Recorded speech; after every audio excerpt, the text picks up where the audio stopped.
Hi, welcome to the next session of the chapter called function. Last video I have given you a few problems. This was the problems. Let's discuss first these problems and continue. First problem is y equal to x cube minus 3x square minus 9x plus 2. Right now we can find the range and we can find the range over here. Now if I ask you the range of this function, this is very simple thing. Range here is minus infinity to infinity, that is a real number. Because at minus infinity this is a polynomial function, it's a continuous function, and the graph will not break anywhere. Right, this is a continuous function, it's a polynomial functions, so graph will not break anywhere.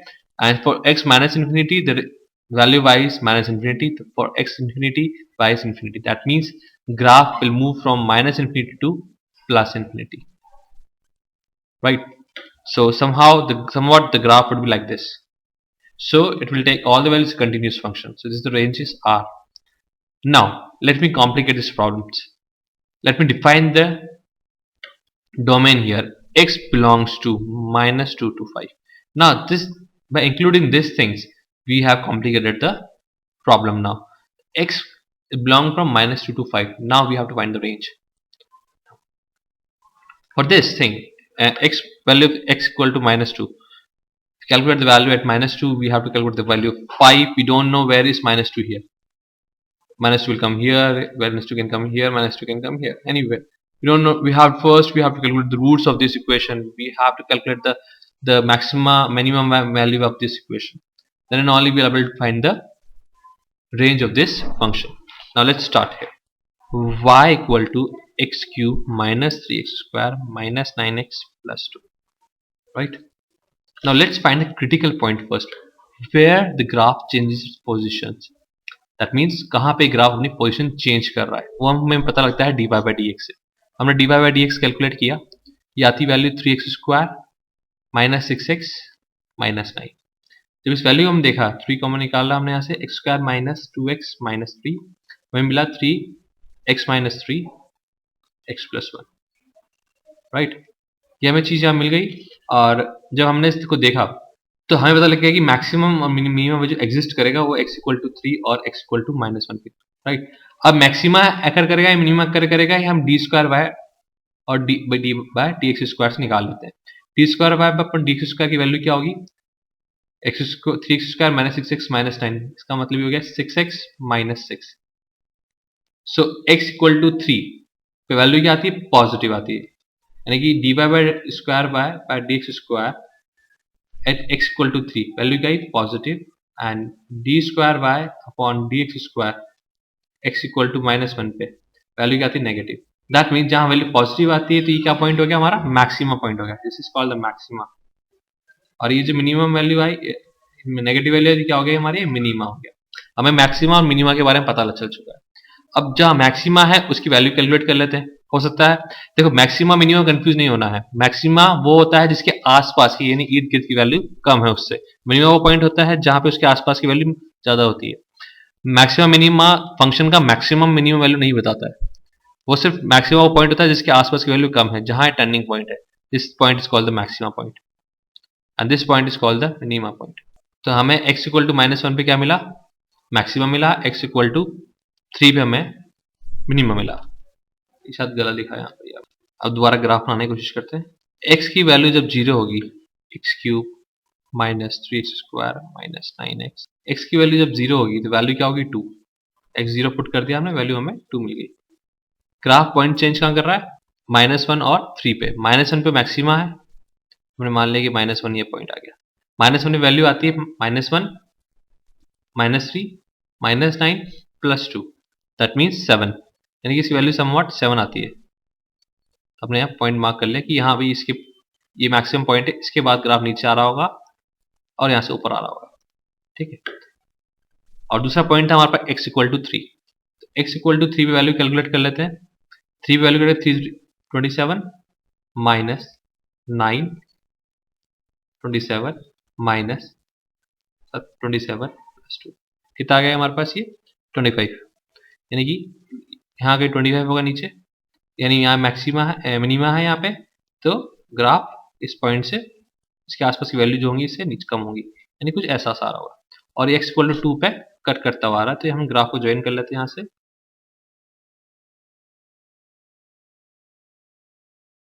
तो इस तरह का कुछ graph इसका आएगा।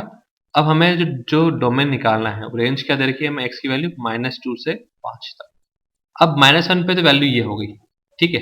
अब अगर इसकी डोमेन नहीं हमें नहीं दिया हुआ होता है, तो हम क्या करते, तो हम देखते हैं कि मैक्सिमम वैल्यू कहाँ जाती है, इन्फिनिटी पे। मिनिमम वैल्यू कहाँ आ रही थी, इन्फिनिटी। हमें चेक करना पड़ेगा कि इसकी रेंज डोमेन देने से फर्क क्या पड़ा। -2 वैल्यू कहाँ होगी, यहाँ कहीं होगी। -2 पे वैल्यू कैलकुलेट कर ले।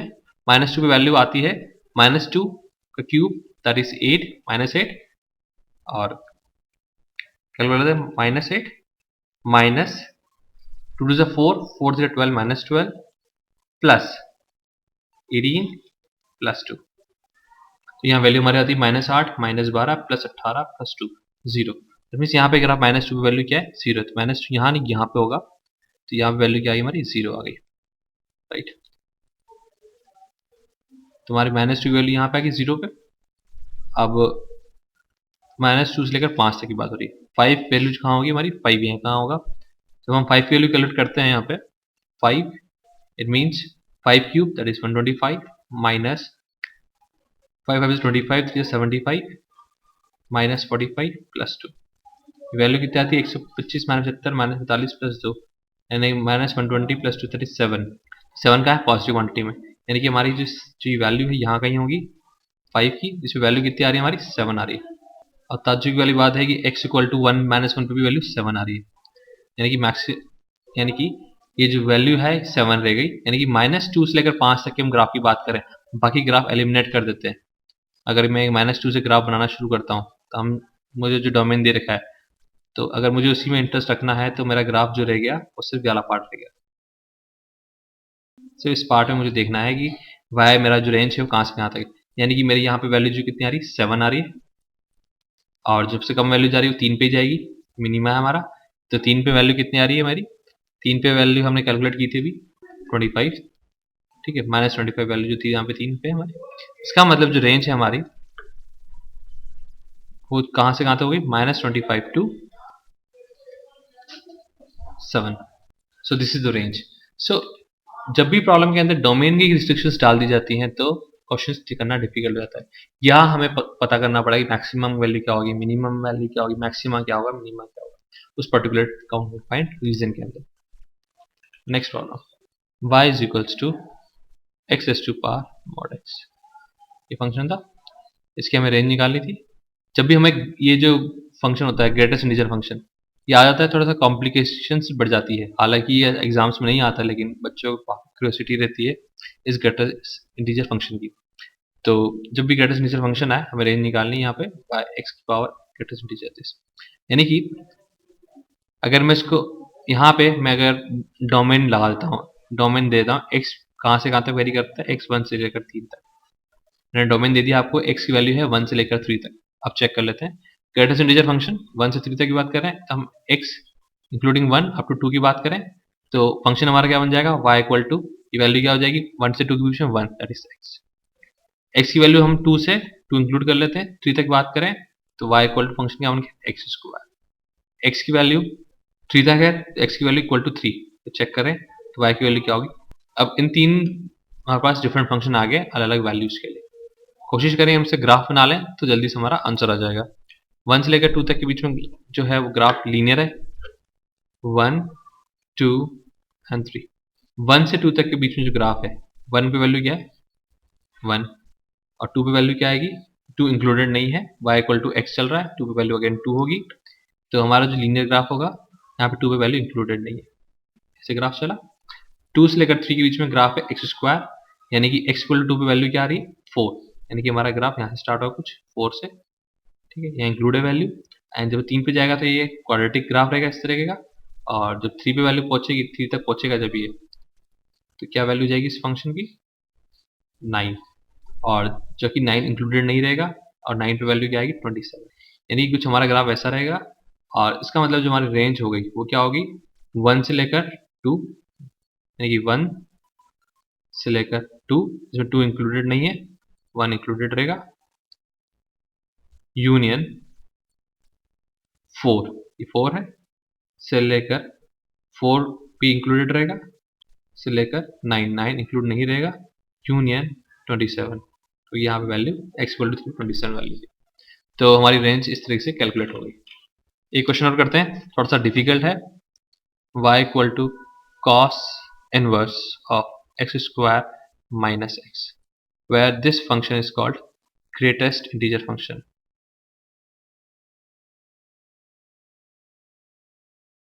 y equal to cos inverse of x square minus x।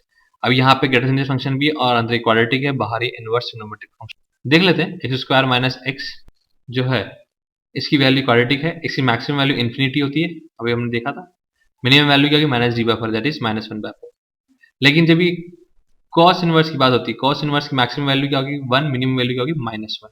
यानी कि एक्स स्क्वायर माइनस एक्स की वैल्यू क्या हो गई, तो इसे डोमेन के अंदर आना पड़ेगा, तो ये होगी इन्फिनिटी ना रहते हुए कट शॉर्ट हो जाएगी लिस्ट, दैट इज वन से लेकर माइनस वन बाई फोर। लेकिन अब प्रॉब्लम ये है कि इसके ऊपर ग्रेटेस्ट इंटीजर वाली चीज लगी हुई है, वन से तो बड़ी हो नहीं सकती, इसका मतलब वैल्यू क्या होगी, वन से लेकर माइनस वन बाई फोर का ग्रेटेस्ट इंटीजर क्या होगा, माइनस वन बाई फोर का ग्रेटेस्ट इंटीजर माइनस वन। क्या ये पूरी रेंज होगी, नहीं होगी। इसका मतलब जो वैल्यूज होंगी इसकी कुछ इंटीजर्स फॉर्म में होगी, माइनस वन से लेकर वन तक का इंटीजर क्या होगा, माइनस वन, जीरो और वन, राइट। क्योंकि ग्रेटेस्ट इंटीजर फंक्शन लगा दिया, माइनस वन से लेकर वन तक इंक्लूड कर रहा है, तो वैल्यूज तीन ही रह गई, माइनस वन, जीरो और वन। यानी कि कॉस इनवर्स जो हमारी रेंज में आ जाएगा, क्या आएगा, cos inverse of minus one. Range हमारी क्या होगी, तीन एलिमेंट्स आएंगे, cos inverse of minus one, cos inverse of zero और cos inverse of one.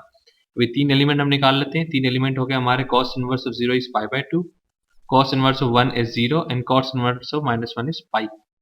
therefore तो हमारे पास जो रेंज आ गई वो तीन एलिमेंट्स आ गए उसके अंदर, zero, pi by two and pi.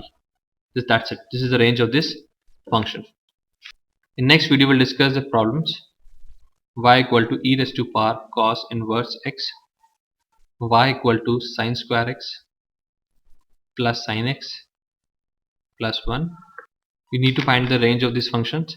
Here x belongs to 1 minus 1 upon root 2 to 1 upon root 2.